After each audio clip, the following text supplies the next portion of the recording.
नहीं, हम तो चुनाव हारे भी हैं, तो प्रशासनिक हो या कहीं का भी कोई समस्या हो, हम लोग अपना बात रखते हैं और काम कराते हैं। हम लोग गलत का साथ नहीं देते हैं और सही के लिए किसी हद तक जा सकते हैं।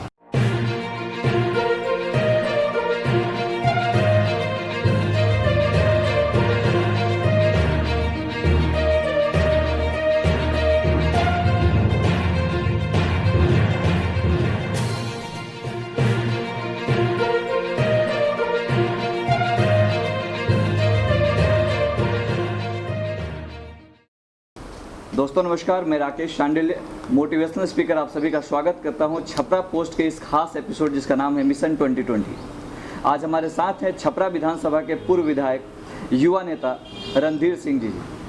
आइए जानते हैं इनसे कि 2020 के इस विधानसभा चुनाव में छपरा विधानसभा में ये किन मुद्दों पर चुनाव लड़ रहे हैं और इनकी और आगे की क्या योजना है। सर, छपरा पोस्ट पे आपका स्वागत है। बहुत बहुत धन्यवाद। सबसे पहले आपके बारे में, क्योंकि आप पहचान के मोहताज नहीं है, लेकिन फिर भी एक छोटा इंट्रोडक्शन ये है कि आप 8 महीना विधायक रह चुके हैं और उसके बाद फिर ये 5 साल का और कार्यकाल रहा। अगर मैं डायरेक्टली आपसे पूछूं तो इस कार्यकाल से आप कितने संतुष्ट हैं, जो कि दूसरे पार्टी द्वारा विधायक हैं यहाँ पे? देखिए, दूसरे पार्टी के जो भी विधायक हैं, विधायक बन जाने के बाद वो क्या किए नहीं किए, हम तो विपक्ष में हैं जी, हम उनकी बुराई ही करेंगे जी। हमसे पूछने से ज़्यादा बेहतर है कि छपरा विधानसभा के आप आवाम से पूछें, वो बेहतर बताएंगे कि उन्होंने 5 साल में क्या विकास किया है, किसके लिए क्या किया है। उनके ऊपर मुझे कोई टिप्पा टिप्पणी नहीं करनी। आपका एजेंडा क्या है इस 2020 के चुनाव के लिए? 2020 का जो चुनाव में लड़ रहा हूँ, सबसे पहला काम है छपरा का विकास। जी। अभी आप कोरोना काल के समय में देखें, जो भी हमारे छपरा के या बिहार के लोग बाहर जाकर नौकरी कर रहे थे, कमा रहे थे, मजदूरी कर रहे थे, जब लॉकडाउन हुआ तो उनका स्थिति क्या था? बाहर से आने में भी वो असमर्थ थे, सरकार उनको बुलाने तक को तैयार नहीं थी। विपक्ष के नेता भाई तेजस्वी जी के दबाव में मुख्यमंत्री जी बाहर से लोगों को बुलाने का काम किए। युवा बेरोजगार हैं। हमारे पार्टी के नेता तेजस्वी जी का ये कहना है कि अगर हमारा सरकार बनता है, सरकार बनने के बाद पहले कैबिनेट का जो बैठक होगा, उस कैबिनेट बैठक में 10 लाख युवाओं को सरकारी नौकरी देने का प्रस्ताव पारित किया जाएगा। बेरोजगारी के कारण जो युवा भटक रहे हैं पढ़ लिख के, उन लोगों का रोजगार की व्यवस्था कैसे कराया जाए। अगर पार्टी की तरफ से यह है कि 10 लाख युवाओं को रोजगार दिया जाएगा, तो उसमें छपरा भी आता है। बिहार में छपरा के भी 2-4-5 हज़ार युवा लड़के सरकारी नौकरी में जाएंगे और जो भी व्यवस्था हो सकता है, चाहे प्राइवेट सेक्टर में हो, सरकारी में हो, या जहां भी व्यवस्था हो सकता है, युवाओं को कहीं ना कहीं व्यवस्थित किया जाएगा। तो मुख्य एजेंडा जो है पार्टी का, जो एजेंडा है उसमें ये आता है कि 10 लाख युवाओं को रोजगार दिया जाएगा। अब थोड़ा सा अगर हम छपरा विधानसभा पे आ जाते हैं, तो यहाँ की सबसे मुख्य अगर कोई समस्या है और सबसे बड़ी अगर कोई समस्या है आमतौर पर लोगों के लिए, तो वो है जल जमाव की। अगर आप देख लें प्रभुनाथ नगर की स्थिति, तो आज से जो विगत सालों से जो स्थिति है, अभी थोड़ी सी बारिश हुई है जो हाल देखने को मिला है, तो इसमें आपको क्या लगता है कौन दोषी है इसके लिए, या फिर क्या वो काम क्यों नहीं हुआ ऐसा? देखिए, आप खुद बोले कि हम 8 महीना 9 महीना के विधायक थे। छपरा में नाला वगैरह का कुछ काम भी हम कराएं, लेकिन समय कम होने की वजह से बहुत कुछ नहीं करा पाए जी। हम जब विधायक थे उस वक्त नगर परिषद के वजह, उस वक्त नगर परिषद था, आज तो नगर निगम हो गया है। नगर परिषद के एग्जीक्यूटिव के द्वारा एक एस्टीमेट बनवाया गया था, 268 करोड़ रुपये का था, जिसमें वर्क था कि पूरे छपरा को सीवरेज सिस्टम से कनेक्ट करके पानी को नीचे नदी में गिराया जाए। आज सिर्फ प्रभुनाथ नगर और शहर की ही बात नहीं है, शहर के आसपास में जितने गांव भी हैं, प्रभुनाथ नगर मोहल्ला हो गया, शक्ति नगर हो गया, उमा नगर हो गया, इधर आप जाइए तो करिंगा के नीचे जो भी गांव है, इनई वगैरह के पहले जो आपको वार्ड पड़ जाता है, हर जगह जल जमाव का समस्या है। तो इसका एक ही निदान का कारण है कि पूरे शहर को पाइपलाइन के द्वारा सीवरेज सिस्टम से पानी को शहर से बाहर निकाला जाए। और मुझे छपरा की जनता सेवा करने का अगर मौका देती है, तो मेरा प्राथमिकता के आधार पर ये होगा कि मैं सबसे पहले जो पीछे मेरा सोच था, जो अधूरा रह गया, जल जमाव की समस्या से छपरा को निदान दिलाऊं।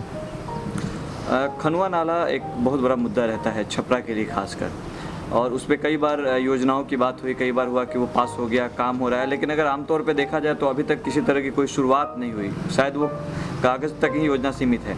तो इस पर आपकी क्या राय है? देखिए, जब आप एक बार शहर को कनेक्ट कर देंगे सीवरेज लाइन से, तो फिर खनुआ नाला का उसमें बहुत ज़्यादा कोई ज़रूरत नहीं होगा। खनुआ नाला पे समस्या क्या है, आप जाके एक बार देखिएगा, वहाँ पे खनुआ नाला के ऊपर काफ़ी सारे दुकान मकान बने हुए हैं। गरीब लोग हैं, कमज़ोर लोग हैं, जिनका आप मकान अगर तोड़ दीजिएगा तो उनको जीने का कोई आधार तक नहीं होगा। प्रशासन पीछे काफ़ी बार प्रयास भी की उसको तोड़वाने के लिए, लेकिन वो निदान नहीं है। खनुआ नाला जहाँ भी चौड़ा है उसको सफाई किया जाए, जो रह रहे हैं उनको बिना छेड़छाड़ किए अगर सीवरेज सिस्टम के द्वारा हम लोग शहर का पानी निकाल देते हैं तो किसी को कहीं कोई दिक्कत नहीं होगा। युवाओं में आप काफ़ी चर्चा में रहते हैं और युवा आपको पसंद भी करते हैं, इसमें कहीं कोई दो राय नहीं है, लेकिन जब बात सिंबल की आती है तो कुछ ऐसे युवा वर्ग हैं, उनका मानना है कि सिर्फ उस सिंबल की वजह से हम आपसे कनेक्ट होने में असमर्थ हो रहे हैं, अन्यथा अगर व्यक्तिगत तौर पे देखा जाए तो आप हमारे लिए प्रिय हैं।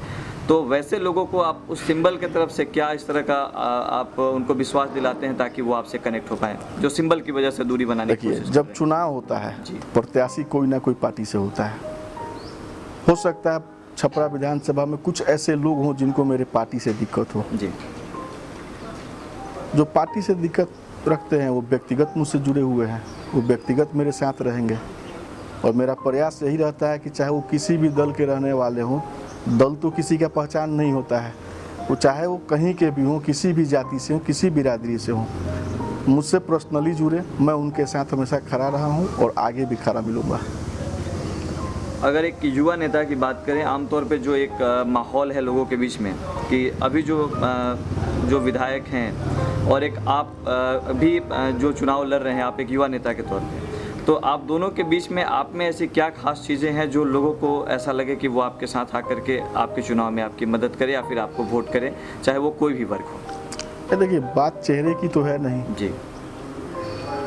हम 8 महीना विधायक रहे, 9 महीना विधायक रहे, 5 साल अभी स्थानीय जो विधायक है उनका टर्म पूरा हो रहा है। लोगों को ये देखना होगा कि हम 8 महीने में छपरा के लिए क्या किए हैं और वो 5 साल में छपरा के लिए क्या किए हैं। और मैं इतना दावा के साथ कह सकता हूँ कि उनके 5 साल पे मेरा 8 महीना ज़रूर भारी पड़ेगा। तो ये छपरा के लोगों को देखना है कि छपरा के विकास में किसका क्या योगदान हो सकता है, छपरा के समस्याओं को लेकर लड़ने का किसके में क्षमता है, छपरा को युवाओं के साथ कदम से कदम मिलाकर आगे बढ़ाने का किसके में क्षमता है। ये तो छपरा के लोगों को निर्णय लेना है। प्रशासनिक स्तर पे भी लोग अपने आप को शायद अगर एक कमज़ोर महसूस करते हैं, शायद ऐसा लगता होगा, क्योंकि कुछ ऐसी बातें चर्चा में चल रही है कि ऐसा लग रहा है कि छपरा में जो हमारे विधायक हो, ऐसा हो कि जब हम अपनी बात कहीं भी प्रशासनिक स्तर पे भी ले जाकर रखें तो उसमें हमारी बात को सुनी जाए। इस पर आपका क्या कहना है? नहीं, हम तो चुनाव हारे भी हैं, तो प्रशासनिक हो या कहीं का भी कोई समस्या हो, हम लोग अपना बात रखते हैं और काम कराते हैं। हम लोग गलत का साथ नहीं देते हैं और सही के लिए किसी हद तक जा सकते हैं। अगर इस पूरे इंटरव्यू को अगर हम अंत करना चाहें और आपकी तरफ से यह जानना चाहें कि आप यहाँ के सभी मतदाता को, चाहे वो किसी भी वर्ग के हैं, उनके लिए आपकी तरफ से एक कैंडिडेट के तौर पे, एक युवा कैंडिडेट के तौर पे क्या संदेश देना चाहते हैं? छपरा विधानसभा में जितने भी मतदाता मालिक हैं, जो भी लोग हैं, उनसे मेरा बस यही आग्रह होगा कि एक बार पार्टी से ऊपर उठकर, जाति से ऊपर उठकर छपरा के विकास के लिए इस रणधीर को कोई नेता ना मानते हुए अपने घर परिवार का भाई और बेटा मानकर इस बार 3 नवंबर को जो हमारे छपरा में विधानसभा का चुनाव होने जा रहा है, एक एक मत आशीर्वाद के रूप में रणधीर को देने का काम करें। बहुत बहुत धन्यवाद सर, आपने अपना कीमती समय हमें दिया और हम उम्मीद करते हैं, इस शुभकामना के साथ हम आपको छोड़े जाते हैं कि इस विधानसभा में आपकी जीत हो और आप आने वाले समय में यहाँ की समस्याओं का समाधान करें, यहाँ के युवाओं की जो बेरोजगारी की जो समस्या है उसका समाधान करें। बहुत बहुत धन्यवाद सर। धन्यवाद।